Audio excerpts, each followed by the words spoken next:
Hey, what's up guys? This is Anthony from Anthony's Customs, and for this review, we are looking at the DC Collectibles direct from the source Justice League Superman statue. This is a numbered limited edition statue, and the reason I'm reviewing it is because they asked if I wanted to, so I said, sure. I think my audience might like that, so I'll go ahead and review it. So they sent me one, and here it is. This is from what I understand, you guys know I'm not a big statue collector, but this is, I believe, like kind of like a medium range statue in terms of price point. I think these guys are around $150. I'm pretty sure that's what I saw when I looked it up. So they're definitely not like your super high-end statues, and they're not your lower end. It's definitely a polystone type of statue. It's not plastic, and so it does have the soft goods cape. So that's generally what we're looking at. And so let's go ahead and get it off the stand and take a closer look. This guy stands, not counting the base, just about 13 inches tall, which makes him about 33 centimeters. And if you include the base, we're going to go ahead and bump that up to about 13 3/4 inches tall and about 35 centimeters, right around there. So it's not the biggest thing in the world. It's pretty close to, if not really close, to your standard 1/6 scale. Now, this guy is separate from the base. You have to peg him in. There's a steel rod that connects his right foot down into the base. It's very, very difficult to put that in and to take it out. So I'm going to be leaving him on the base. But you can see the base does have kind of like a JL and the star like kind of embossed on there with pretty decent paintwork. It looks kind of cool. And as far as the paintwork goes for the rest of the figure, the quality of the paintwork is really good in most places. The skin tone is really nicely done. We have that kind of little speckling going on to make it look like actual blemishes and that kind of thing for the skin.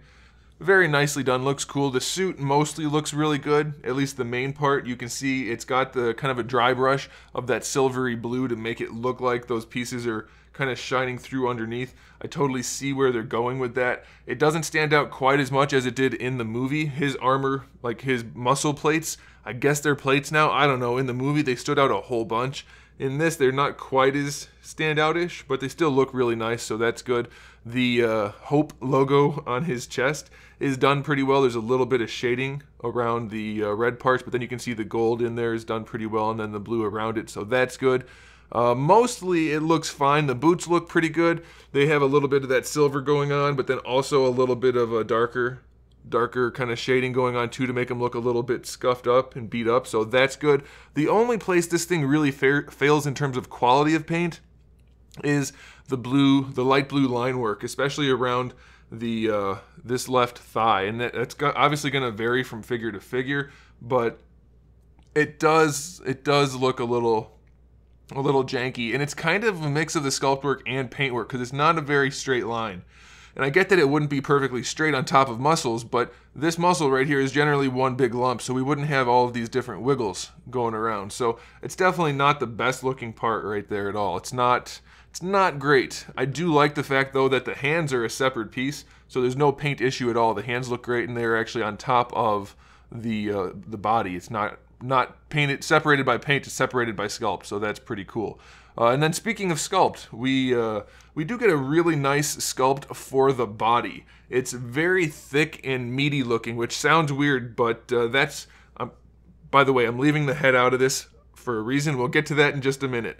The body is like, it's really, really dense muscle as far as it looks. And so that's a really, really good thing because that's how he looks in the movie. So they just nailed that. It looks great. The musculature of the body looks really good.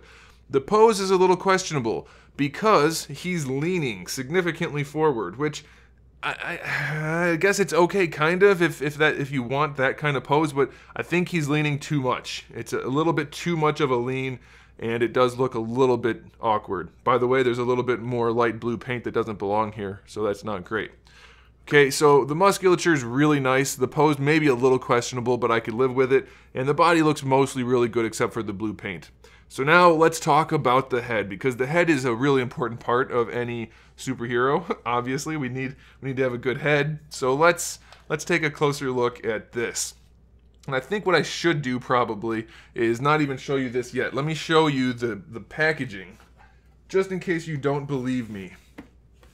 The packaging looks a lot like Henry Cavill. Let me bring that over here. It's not perfect, but it does look a lot like him. You can definitely see that in that face, especially on this angle. It looks pretty darn good. Really, really good, in fact. Very, very nicely done.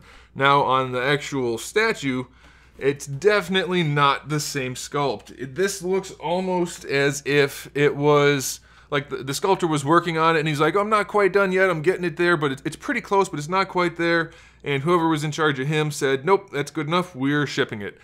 So at some angles it does look like Henry Cavill, and at others it just does not. It's very kind of skinny and gaunt, and it's just kind of not him, which is definitely a bummer. And even more on top of that, the head and neck seem to be a little bit small for the rest of the body. Not a lot, but a little bit. And I get that superhero proportions are not the same as normal people proportions, but this is a statue of normal people Superman, meaning, i.e., for example, the live-action Superman. So, you know, it's not ideal, and I could live with it if it looked more like him. And I think the biggest issue is that it's not quite wide enough. It's kind of a, I don't know, kind of a narrow look to it, and it's just not him, and that's kind of a bummer. It's not terrible. It could definitely pass, and anybody who's not looking at it up close is probably going to say, it's okay, it's fine, but it's definitely not him. And then the other thing is the hair is very brown. His hair is black, so that's another bit of an issue. It's not necessarily a deal breaker. I don't know, maybe statue people have lower tolerance for that kind of thing, 'cause I don't know if that's a normal thing or not for accuracy, but for me, that's something I noticed pretty much right away. It's not a great situation. But again, this is a relatively inexpensive statue. It's not super expensive. Okay, so the last thing we need to talk about is the cape. I think the material they used is a really nice material. It's a good choice. It's got a little bit of a metallic look to it, a little bit of reflection, so that's pretty cool. It is 2-ply. And it could probably use a good ironing. I don't know if you could do that in any way because it is connected to the body, but it's humongous. It's a really big cape. Let me show you. It's got a lot of cape to it, which is okay, but we end up with an extra saggy top piece, which is probably not okay.